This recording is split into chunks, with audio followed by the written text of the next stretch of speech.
میں ان تمام والدین سے گزارش کرتا ہوں جو نمبرز اور اپنے بچوں کو کمپیئر کرتے ہیں دوسروں کے ساتھ.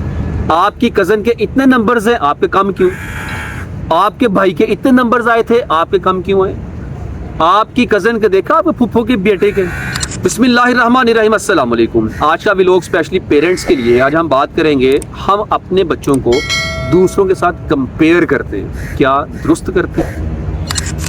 بہت سے پیرنٹس، میجورٹی اس ٹائم بینگ اے ٹیچر، میں نے جو چیزیں آبزرو کی ہیں، پہلی بات تو یاد رکھیے گا، اللہ تعالیٰ نے جتنے بھی انسان اس دنیا میں پیدا کیے ہیں نا، ہر ایک کی سوچ، فکر، مزاج دوسروں سے ہٹ کر ہوگا. نہیں، اگر مجھے جو سہولتیں ملی ہیں، آپ کو بھی وہ سیم سہولتیں ملی ہوئی ہیں گھر کے اندر، ہر چیز اللہ نے دی ہے، مجھے بھی دی ہے، لیکن میرے گھر میں میرے بہن بھائیوں کا ذہن اور ان کا مزاج ڈیفرنٹ ہو سکتا ہے. آپ کے گھر میں آپ کے بہن بھائیوں کا مزاج ڈیفرنٹ ہو سکتا ہے، آپ کی اولاد کا مزاج دوسروں سے ڈیفرنٹ ہو سکتا ہے.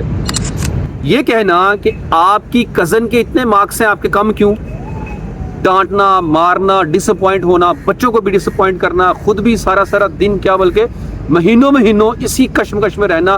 خالہ کی بیٹی کے بڑے نمبر آ رہے ہیں، پھپھو کی بیٹی، چاچو کی بیٹی تو بڑے نمبر لے رہی ہے، تمہیں کیا مسئلہ ہے؟ آئیے بتاتا ہوں میں مسئلہ کیا ہے. مسئلہ بچوں کے اندر نہیں، ہمارے اندر.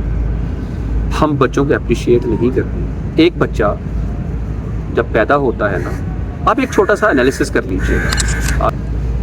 آپ کوئی 4-5 ایئرس کے بچوں کو لے لیں، کسی گارڈن میں، پارک میں لے جائیں، وہاں پہ کچھ اینیملز کو اپنے ساتھ رکھیں، مرغیاں لے لیں، بکرے لے لیں. کسی جگہ پہ آپ بیٹ بال رکھ دیں، کسی جگہ پہ فٹ بال رکھ دیں، کسی جگہ پہ برڈس رکھ دیں، آپ کہیں پہ فلاورز رکھ دیں، مطلب ایسی جگہ پر لے جائیں جہاں پہ سب چیزیں یہ موجود ہوں. ڈفرینٹ سائڈ پہ ان کو چھوڑ دیں اور 12-13 بچے ساتھ لے جائیں سیم ایج کے. اب جب آپ ان کو اس جگہ پہ جا کے چھوڑ کے سائڈ پہ ہٹیں گے، آپ پیچھے ہٹ جاؤ، ان میں سے بہت سارے بچے بھاگ جائیں گے فلاورز کی طرف، بہت سارے اسٹوڈنٹس کرکٹ کی طرف بھاگیں گے، بہت سارے اسٹوڈنٹس ڈالز رکھی ہیں ان کی طرف چلے جائیں گے، بہت سارے اسٹوڈنٹس نیچر کی طرف جا رہے ہیں، بہت سارے کھیلنے کودنے کی طرف جا رہے ہیں. کچھ ایسے بھی ہوں گے اس کے اندر جو ایک کھڑا ہو رہا ہے، 2-3 اس کی باتیں سن رہے ہیں اور ان کو کہہ رہے ہیں ایسے نہیں، ایسے کرتے ہیں، یہ کرتے ہیں، وہ کرتے ہیں. مطلب ایک بچہ کھڑا ہو گیا، 2-3 اس کو سن رہے ہیں. تو یار آپ دیکھیں کہ آپ کے بچے کا انٹرسٹ کیا ہے. کچھ بکس رکھ دیں، کہیں پہ پینٹنگ والی چیزیں رکھ دیں. کچھ بچے چلے جائیں گے، کلرز لیں گے، پینٹنگ کرنا سٹارٹ کر دیں گے. کچھ پینسل پکڑ کے وہ لائنیں شائنیں لگانا شروع کر دیں گے. کچھ مٹی کے ساتھ کھیلنا شروع کر دیں گے. یہ نیچر ہے ان بچوں کی، یہ قدرت نے ان کے اندر رکھی ہے، قدرت نے ان کے اندر ڈال کے بھیجا ان کو اس دنیا کے اندر. آپ یہاں سے رزلٹ کیا نکالتے ہیں کہ جو بچہ بیٹ بال کی طرف بھاگا اس کا انٹرسٹ ہے کھیلنے میں، جو پینٹنگ کی طرف بھاگا اس کے اندر انٹرسٹ ہے کلرفل چیزوں کے ساتھ کھیلنے کا، پینٹنگ کرنے کا، تخلیقی چیزیں بنانے کا، کریٹ کرنے کا. ایک بچہ وہ ہے جو پھولوں کی طرف بھاگتا ہے، وہ نیچر کو پسند کرنے والا بچہ.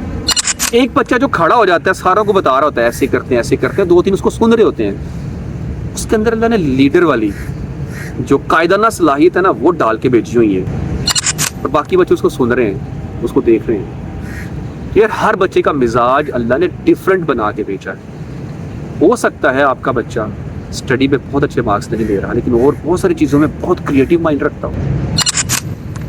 تو don't compare your child to others. پہلی بات تو یہ یاد رکھیے. اب ایک بچہ سارا دن بک لے کے بیٹھا رہتا ہے، ہو سکتا ہے ایک ایسے ہی نہ یاد کر پائے، 10-12 لائنز کا ایسے نہ اسے یاد ہو. ایک بچہ آتا ہے، بک پکڑتا ہے، آدھا گھنٹہ بیٹھتا ہے، 10-12 لائنز یاد کر کے سنا دیتا ہے. ماما سنو. اب آپ مجھے بتائیں کہ ایک 10-12 گھنٹے اور ایک گھنٹہ، آدھا گھنٹہ بیٹھے، تو یار آپ نے اس کی 10-12 گھنٹوں کی محنت نہیں دیکھی، وہ کتنی ڈیڈیکیشن سے، پیشن سے کوشش کر رہا ہے، آپ نے اس کو نہیں دیکھا. سارا دن وہ بیچارہ اسٹڈی کرتا رہا، سارا دن پڑھتا رہا، آپ نے اس کو نہیں دیکھا. ایک بچی آئی ہے، اس نے آدھے گھنٹے میں کر لیا، اس نے اللہ تعالیٰ نے اس کو وہ ابیلٹیز دے رکھی تھی کہ وہ آدھے گھنٹے میں لیسن کو لرن کر لے. اور جو سارا دن پڑھتا رہا، مجھے یہ بتائیں کہ کیا اس نے محنت نہیں کی؟ کیا اس نے ایفرٹ نہیں کی؟